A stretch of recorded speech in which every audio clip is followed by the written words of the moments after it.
इस विक्षिप्त को इस भवन से बाहर निकालकर फेंक दो। मैं सदैव सोचती थी कि क्यों मैं इतनी निष्ठुर, इतनी कठोर हूं। ये स्वभाव आपकी बेटी होने का अभिशाप है मुझ पर। विजया,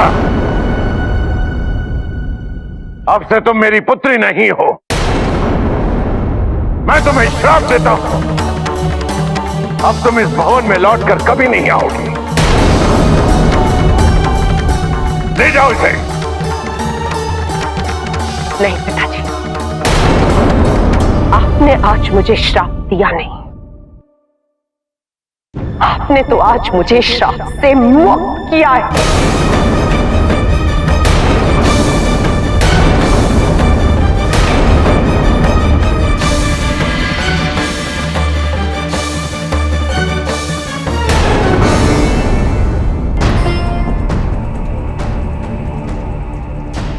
नहीं नंदी, उन्हें पिताजी से निमंत्रण की अपेक्षा है ही क्यों? विजया दीदी तो आई थी ना हमें निमंत्रित करने। यदि उस समय वो ध्यान मग्न थे, इसमें मेरे पिताजी का क्या दोष है? और वो तो मेरे पिता का घर है। यदि हम वहां बिना निमंत्रण के चले भी गए तो भी पिताजी को प्रसन्नता ही होगी। क्या महादेव इतना नहीं कर सकते मेरे लिए? माता, महादेव को समझना इतना सरल नहीं, ये तो आपको भी ज्ञात हो गया होगा। किंतु साथ ही महादेव जो भी करते हैं या नहीं करते हैं, उसमें एक बहुत बड़ा कारण अवश्य छुपा होता है।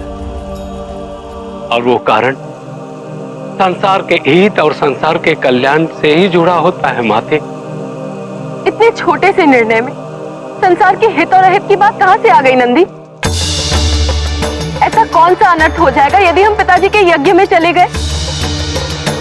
मैंने विजया दीदी से कहा था, केवल मैं ही नहीं, महादेव भी मेरे साथ अवश्य आएंगे। अब क्या सोचेंगी वो? और यदि वो नहीं जाना चाहते तो कम से कम मुझे तो जाने की अनुमति दे सकते हैं। वो जानते हैं कि मैं उनकी अनुमति के बिना नहीं जाऊंगी और उन्हें मुझे अनुमति देनी ही होगी।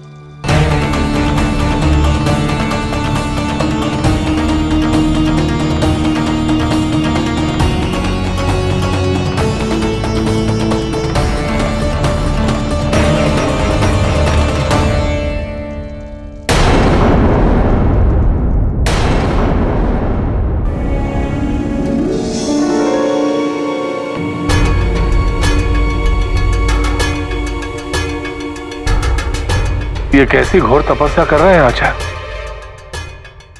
ये सब देखकर तो महादेव अवश्य ही प्रसन्न हो जाएंगे, किंतु महादेव को शीघ्र प्रसन्न होना पड़ेगा। इतनी यातनाएं सहन करते करते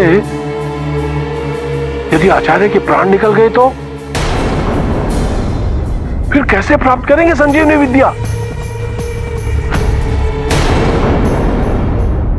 माता बहुत कुंठित हो उठी है, बहुत दुखी है वो। मैंने बहुत प्रयत्न किया उन्हें वापस यहां लाने का, परंतु वो वही स्थिर है प्रभु। आप ही उन्हें मना सकते हैं, चलिए ना प्रभु।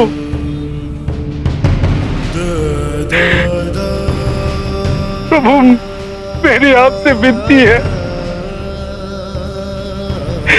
मेरी माता को रोकिए प्रभु।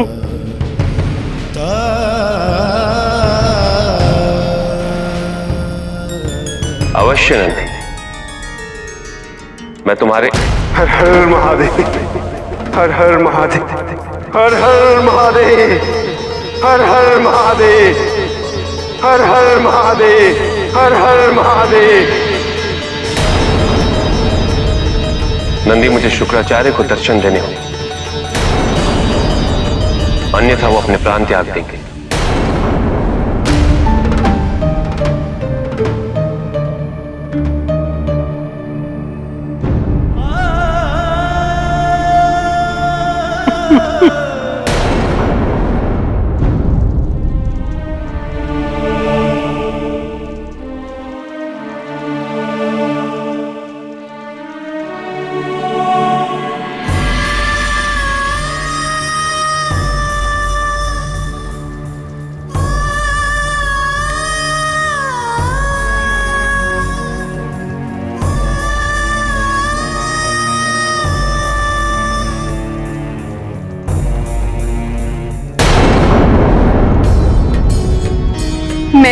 इतनी प्रतीक्षा की,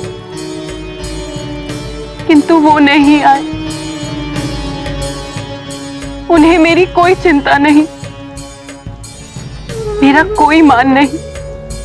वो मुझसे वमांगी होने का अधिकार तो छीन सकते हैं, परंतु दक्ष की पुत्री होने का अधिकार छीनने का उन्हें कोई अधिकार नहीं।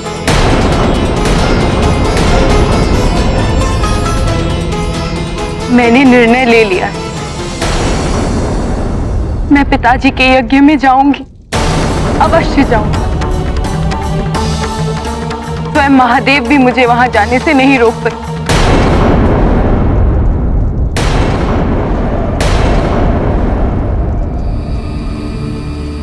आंखें खोलो शुक्राचार्य।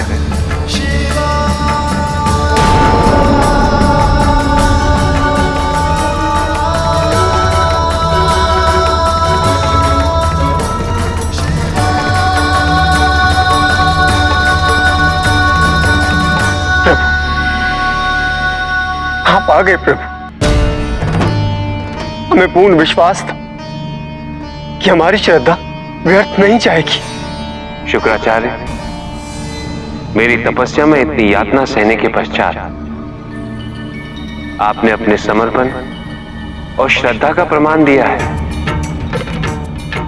मांगिए, क्या वरदान चाहिए आपको? जो मृत्यु के इतने समीप आ गया हो, उसे तो संजीवनी विद्या ही मृत्यु से मुक्ति दिला सकती है।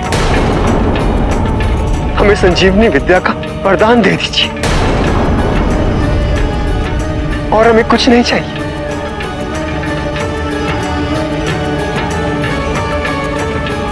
तथास्तु।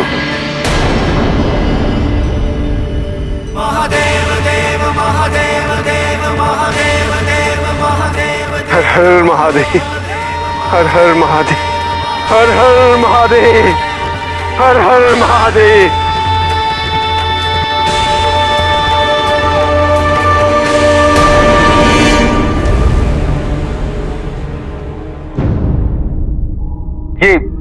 ये क्या कर दिया महादेव ने?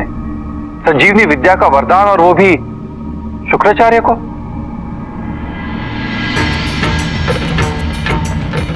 अब देवता कितने भी असुरों का वध क्यों ना कर ले,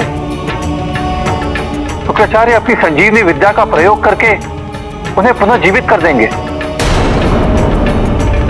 कुछ करिए नारायण, कोई युक्ति समझाइए। किंतु इससे भी बड़ा अनर्थ इस समय कैलाश पे शिव की प्रतीक्षा कर रहा है।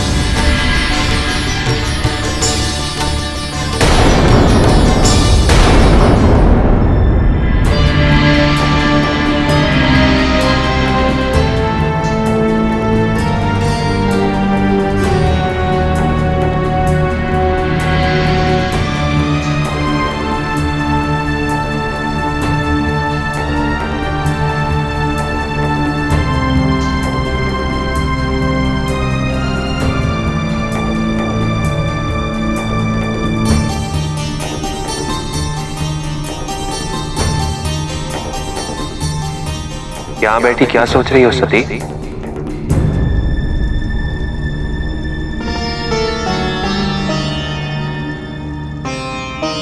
सोच रही हूं कितनी बदल गई हूं मैं। कदाचित आपको याद होगा, जब हम सोमनाथ में मिले थे तो आप मुझे यहीं लेकर आए थे। इस स्थान की भयंकरता को देखकर डर से कांप उठी थी मैं, और आपने मुझे स्वयं के लिए अयोग्य बताकर मेरा तिरस्कार किया था। तुम्हारे योग्य होने के प्रयास ने ही हमारे संबंध को शमशान से कैलाश तक पहुंचाया है सती। ये क्यों भूल रही हो तुम? कैसे भूल सकती हूं मैं? मेरी योग्यता के कारण ही मैं कैलाश तक पहुंची, और मेरी अयोग्यता ने मुझसे आपकी वमांगी होने का अधिकार छीन लिया। तुम में नित्य परिवर्तन हो रहे हैं सती। और एक दिन यही परिवर्तन तुम्हें आदिशक्ति में परिवर्तित कर देंगे। जब प्रेम स्त्री और पुरुष समान रूप से करते हैं तो एक दूसरे के लिए बदलना तो दोनों को चाहिए ना। बदला तो मैं भी हूं सती।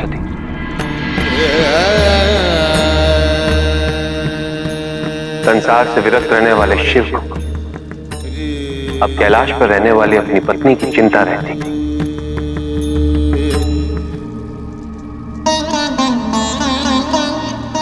जिस शिव को ध्यान के अतिरिक्त कोई कार्य नहीं होता था, वो ध्यान को छोड़कर सती को मनाना चाहता।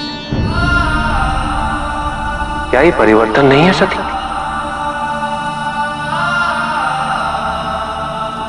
यही मेरा प्रेम है सती। इसी प्रेम के कारण तो मैं आज तक जीवित हूं, किंतु आज मुझे इस प्रेम का नाम जानना है। ये जानना चाहती हूँ कि वमांगी होने के अधिकार को खोने के पश्चात मैं कैलाश में रहूं तो किस अधिकार से? इस अधिकार से आज तक रहती आई हो सती। वमांगी का अधिकार खोने के पश्चात भी तुम मेरी पत्नी हो। अधिकारहीन पत्नी, यही कहना चाहते हैं ना आप?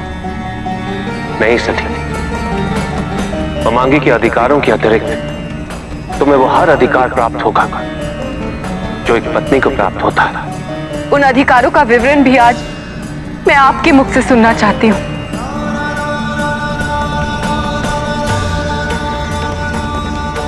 अवश्य सती, तुम्हें विचार व्यक्त करने का अधिकार है, सुरक्षा का अधिकार है, सम्मान का अधिकार है,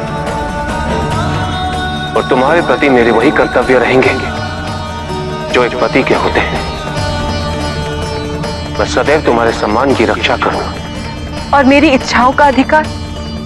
मेरी वमांगी होने के अतिरिक्त मैं तुम्हारी हर इच्छा का सम्मान करूंगा सती।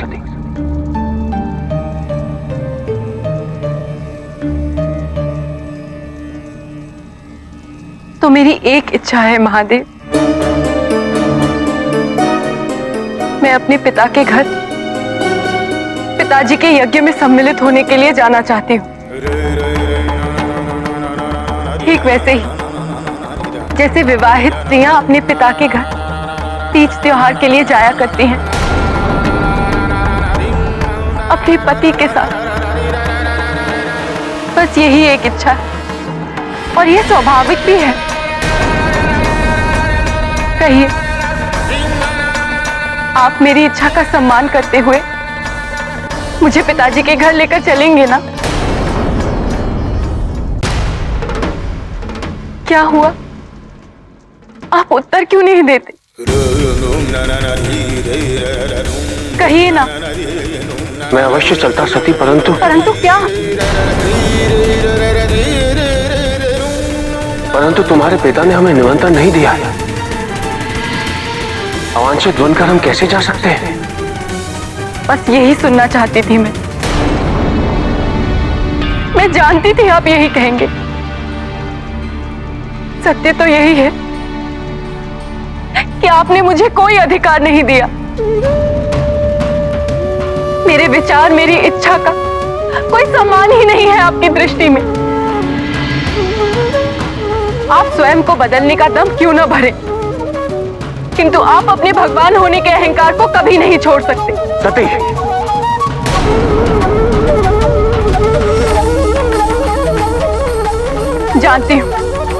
जानती हूँ कुछ बोलने का अधिकार नहीं है मुझे, किंतु आज कहे बिना नहीं रह पाऊंगी। सत्य यही है कि मैं आपके लिए केवल मनुष्य हूं, एक तुच्छ मनुष्य। मेरी इच्छाएं, मेरे संबंधियों के लिए कोई महत्व नहीं है आपकी दृष्टि में। और हो भी क्यों, आप तो भगवान हैं। किसी मनुष्य के लिए आपके हृदय में प्रेम कैसे हो सकता है? ठीक कहा था आप, हमारा एक दूसरे से विवाह होना सबसे बड़ी भूल थी। तो भगवान होकर आपने ये भूल कैसे की? यदि मुझे एक पत्नी का अधिकार नहीं दे सकते, मेरे सगे संबंधियों को अपना नहीं सकते थे, मुझे पत्नी के रूप में स्वीकार क्यों किया? क्यों? भगवान की कृपा भी उनके प्रेम से उपजती है सती। कृपा और प्रेम में भेद मनुष्यों के लिए होता है सती, भगवान के लिए नहीं। सत्य तो यही है, भगवान के हृदय में अपने संसार के लिए प्रेम और करुणा के अतिरिक्त कुछ नहीं होता।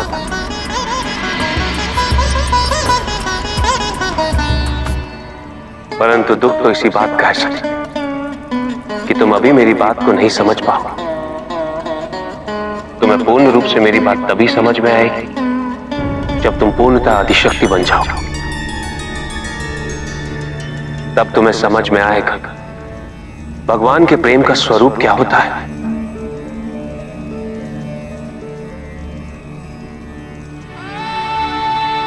मुझे तुमसे प्रेम है सती, और सारी प्रकृति तुम में समाई है। शत्रु मित्र सब तुम में ही तो है। तो फिर ये कैसे संभव है कि मैं तुमसे प्रेम करूं और तुम्हारे पिता से नहीं? मुझे सबसे प्रेम है सती। अब आप मुझे अपनी बातों से बहला नहीं सकते। तो फिर उनके यज्ञ में सम्मिलित होने के लिए निमंत्रण की क्या आवश्यकता है आपको? कहिए, इसका कोई उत्तर है आपके पास? हाँ सती, यदि तुम समझना चाहो तो। पति होने के नाते मैं तुम्हें समझाने का प्रयास करना चाहता हूं, क्योंकि ये मेरा धर्म और कर्तव्य है। मेरी इच्छा केवल आपसे हाँ सुनने की है, किंतु कहिए, क्या कहना चाहते हैं आप? सती, यदि मैं प्रजापति दक्ष के यज्ञ में सम्मिलित नहीं होना चाहता तो ये उनके प्रति मेरा प्रेम ही है। उन्होंने हमें निमंत्रण नहीं भेजा है सती, इससे स्पष्ट है कि वो नहीं चाहते हम उनके यज्ञ में सम्मिलित हों। यदि हम वहां चले गए तो हमें वहां पाकर वो क्रोधित हो सकते हैं सती, और उनके क्रोध से उनका यज्ञ असफल हो जाएगा, क्योंकि किसी भी यज्ञ के फल की प्राप्ति के लिए उस यज्ञ को शांत चित्त से करना अनिवार्य है। फिर हम वहां जाकर प्रजापति दक्ष की शांति को क्यों भंग करें? मैं ठहरी मनुष्य, मुझ में इतना सामर्थ्य कहां कि मैं आपके तर्कों का उत्तर दे सकूं। मैं तो केवल इतना जानती हूं कि पिताजी ने अपने मन में आपके लिए कोई भ्रांति पाली है, और इसी कारण उन्होंने हमें निमंत्रित नहीं किया। यदि हम वहां जाकर पिताजी के मन में स्थित भ्रांति को दूर करें तो उनका मन आपकी ओर निर्मल हो जाएगा, और निर्मल हृदय से किया हुआ यज्ञ और अधिक फलदायी होता है। आपको मेरे साथ उस यज्ञ में चलना चाहिए महादेव, यही मेरे पिताजी के हित में होगा। नहीं सती, ये उनके हित में नहीं होगा। हमारा वहां जाना मर्यादा के विपरीत होगा। मेरा अपने पिता के घर जाना मर्यादा के विपरीत कैसे हो सकता है? तुम जिस समाज से आई हो, मैं उसकी मर्यादा की बात कर रहा हूं। विवाह के पश्चात पुत्री के लिए पिता का घर पराया हो जाता है। विवाह के पश्चात पिता के घर जाने के लिए कन्या को अपने और अपने पति के सम्मान की रक्षा करनी चाहिए। यदि प्रजापति दक्ष की दृष्टि में हम सम्मानित होते तो वो हमें अवश्य निमंत्रण भेजते सती, परंतु उन्होंने नहीं भेजा। उनकी दृष्टि में जो भी सम्मानित है सती, वो उनके साथ उनके यज्ञ की पूर्ति करेंगे। याद रहे सती, जो लोग बिना बुलाए दूसरों के घर पहुंच जाते हैं उन्हें मृत्यु से भी अधिक कष्टदायक अपमान को सहना पड़ता है। किंतु तुम्हारे पति होने के नाते मैं तुम्हें यह पीड़ा नहीं उठाने दूंगा। कह देना अपने मन की बात, कर दिया ना पिताजी को पराया। पिता कभी पराये नहीं होते, किंतु आपने उन्हें कभी अपना समझा ही नहीं। आज आपने मुझे बहुत ठेस पहुंचाई है महादेव, बहुत दुख पहुंचाया है मुझे। सती, मोह और क्रोध में सोची हुई बातें हमें सत्य तक नहीं पहुंचने देती। मेरी बात को शांति चित्त से समझने का प्रयास करो। वो सब मैं कुछ नहीं जानती। मैं केवल इतना जानती हूँ कि यदि आप मुझसे प्रेम करते हैं तो मेरे साथ उस यज्ञ में अवश्य चलेंगे, अन्यथा कह दीजिए कि आपको मुझसे प्रेम ही नहीं है। सती, कहिए कि आप मुझसे प्रेम नहीं करते। उसके पश्चात मैं आपसे कुछ नहीं कहूंगी, कुछ नहीं मांगूंगी मैं आपसे। कहते क्यों नहीं कि आप मुझसे प्रेम नहीं करते? आज आपको निर्णय लेना ही होगा। बोलिए महादेव, बोलिए।